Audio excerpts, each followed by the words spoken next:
Hello everyone, सम्पूर्णलाई नमस्ते। आज म अफिस प्रोसिडरको one of the important topic टिप्पणी लिएर आएको छु र टिप्पणीसँग रिलेटेड सम्पूर्ण कुराहरू बताउँछु। सो फर्स्ट अफ अल टिप्पणी टिप्पणी भन्छ। यो टिप्पणी भनेको चाहिँ यसलाई इङ्ग्लिसमा मेमो पनि भनिन्छ, यो बुझ्नु पर्यो फर्स्ट अफ अल। त्यसपछि यो what is meant by the memo? Memo भनेको के हो भन्दाखेरि memo is a return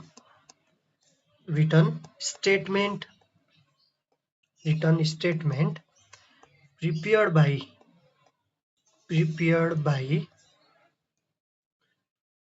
lower level officer and forwarded to कसलाई फरवर्ड गर्ने भन्दाखेरि अप्पर लेभललाई फरवर्ड गर्ने। अप्पर लेभल किन भन्दाखेरि with a view to get final decision, to get the final decision। के बुझ्नु पर्यो? to get the final decision on particular problem or matter। ल अब हामीले नर्मली के बुझ्नुपर्छ भन्दाखेरि है टिप्पणी भन्यो होइन, यो टिप्पणी। सो टिप्पणी भनेको के रहेछ भन्दाखेरि it is a written statement prepared by lower level officer, है तल्लो निकायको अफिसरले स्टाफले माथिल्लो निकायको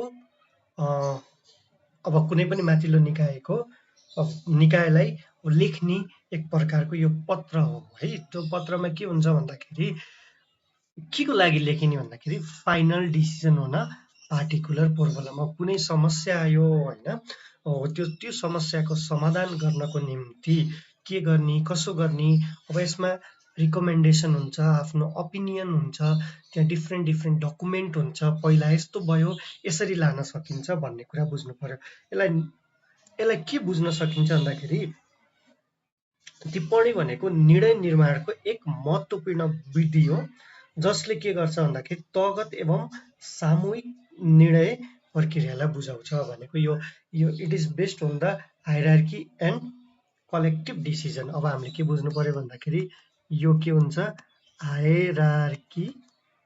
हायरार्कीमा हुन्छ लोअर लेभलदेखि अप्पर लेभलमा, एन्ड अब यो सम्पूर्णको हुन्छ। यो भनेको अब यो कार्यालयमा भएका अब दुई वा दुईभन्दा बढी व्यक्तिहरूले छलफल गरेर एउटा टिप्पणी पठाउनु गर्छ। सो हायरार्की एन्ड के हुन सक्छ, कलेक्टिभ डिसिजन हुन्छ। यति कुरा हामीले के गर्नु पर्यो, बुझ्नु पर्यो।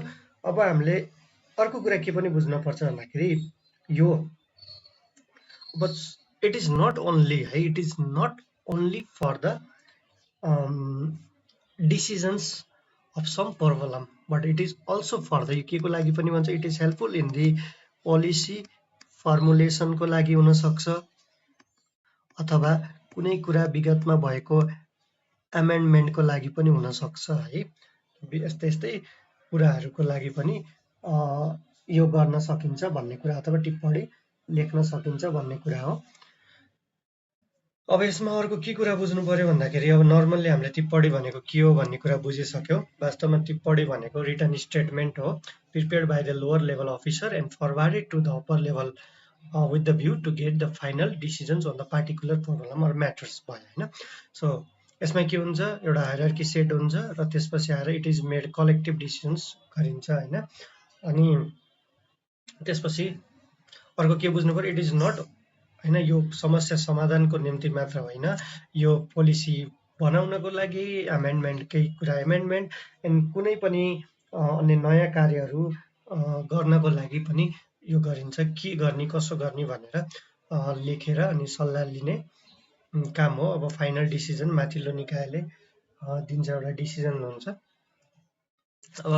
अब यसको लागि अर्को के छ भन्दाखेरि अर्को बुझ्नुपर्ने कुरा अब्जेक्टिभ भनेर बुझ्नुपर्छ है। अब्जेक्टिभ्स यो किन लेखिन्छ भन्ने कुरा रह्यो होइन। अब्जेक्टिभ भनेर आयो भने पहिलो कुरा के छ यसको फर्स्ट वान इज है पहिलो किन लेख्ने भन्दाखेरि टु कलेक्ट है यो के को लागि कलेक्ट के कलेक्ट गर्ने सजेसन कलेक्ट गर्ने ओपिनियन्स हैन कलेक्ट सजेसन ओपिनियन्स अर्को भनेको फ्याक्ट एन्ड इन्फर्मेसन्स को लागि लेखिन्छ है अर्को कुरा किन भन्दाखेरि यो सुरुमै लेखेको छ टु टेक फाइनल डिसिजन हैन फाइनल डिसिजन्स लिनको लागि हुन्छ अर्को भनेको 3 नम्बरमा बुझ्नु पर्यो टु प्रोभाइड गाइडलाइन्स हैन to provide guidelines on similar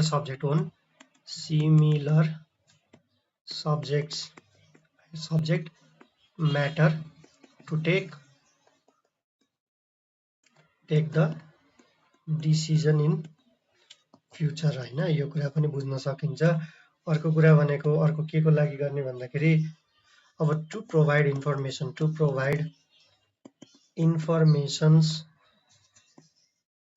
informations to upper level officer about the problem and about the problem and situation of office हैन अर्को के बुझ्नु पर्यो अर्को भनेको टु फर्मुलेट न्यू रुल्स नयाँ नियम बनाउनको लागि and amend existing rules and regulations त्यसपछि आएर अर्को कुरा भनेको अर्को के बुझ्नु पर्यो भन्दाखेरि अब टु क्रिएट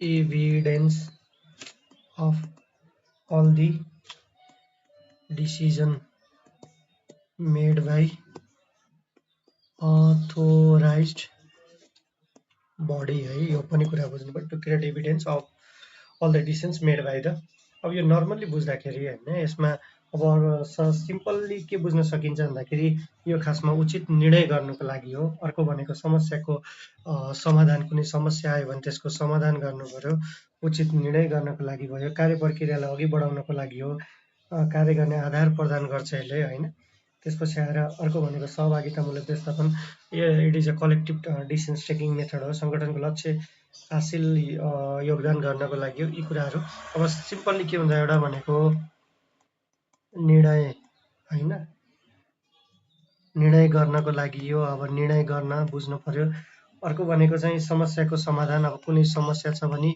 समस्याको समाधान गर्नको लागि भयो अर्को भनेको चाहिँ सिम्पलमा कार्य प्रक्रियालाई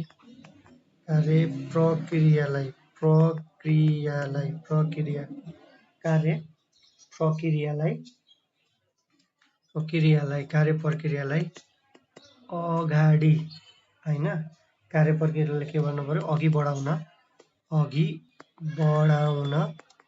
यो हुन्छ त्यसपछि आएर सहभागिता बढाउनलाई सहभागितामूलक व्यवस्थापन गर्न है यो कुराहरू भयो यसरी यी विभिन्न उद्देश्यले गर्दाखेरि यो लेख्ने गरिन्छ र अर्को यसमा इम्पोर्टेन्ट भनेको यसको फर्मेट कस्तो हुन्छ भन्दाखेरि अब सुरुमा त अब यो नेपाल सरकारले हुन्छ गभर्नमेन्ट अफ नेपाल भइहाल्यो नेपाल सरकारकै हो सरकारीमा त्यसपछि आएर कसले लेखेको अब यो मन्त्रालयले हो कि हैन अब डिपार्टमेन्ट हो अब त्यो मन्त्रालयकै अन्तर्गतको अफिस है जस्तै अब होम मिनिस्ट्री हुनु पर्यो होम मिनिस्ट्री कसले गर्यो अनि डिस्ट्रिक्ट एडमिनिस्ट्रेसन ल मानौँ यसमा के हुन्छ डिस्ट्रिक्ट एडमिनिस्ट्रेसन्स अफिस भयो अब यसरी हामीले एउटा फर्मेट भन्नु अब यसमा अर्को के हुनुपर्छ रिफ नम्बर हुनुपर्छ हैन रेफरेन्स नम्बर हुनुपर्छ र यो कहिले लेखेको भने डेट हुनुपर्छ अब यसमा अब एकदमै सटिक रूपमा यसको बडी हुन्छ है यसमा के हुन्छ अर्को बडी हुन्छ यसरी हैन यहाँ अब के विषयमा लेखेको भन्ने कुरा लेख्नु पर्यो अनि यो बडी पछि लास्टमा अब के हुनु पर्यो रिकमेन्डेसन्स एन्ड आफ्नो के हुन्छ यसमा ओपिनियन हुन्छ है। यो कुरा पनि हामीले बुझ्नुपर्छ। अर्को भनेको अब यसमा के बुझ्नु पर्यो, अब यो सबमिटेड है, यसमा के बुझ्नु पर्यो, सबमिटेड भनेर बुझ्नु पर्यो। अर्को भनेको सबमिटेड बाई कसले सबमिट गरेको अनि कसले रिकमेन्ड गरेको। अब यहाँ रिकमेन्ड गर्नेको पनि लेख्नु पर्यो, रिकमेन्ड बाई, र फाइनल्ली यसलाई एप्रुभ गर्ने होइन, माथिल्लो निकायले एप्रुभ गर्छ, एप्रुभ बाई भनेर अब यसरी लेखिसकेपछि this is one of the format है। के बुझ्न सकिन्छ, दिस इज द फर्मेट भनेर बुझ्नु पर्यो। ल यति भयो होइन, राइट। अब हामीले के गर्यो, फर्मेट पनि बुझ्यौँ। अब अर्को इम्पोर्टेन्ट एस्पेक्ट भनेको अब कन्साइडर है। अब के बुझ्नु पर्यो,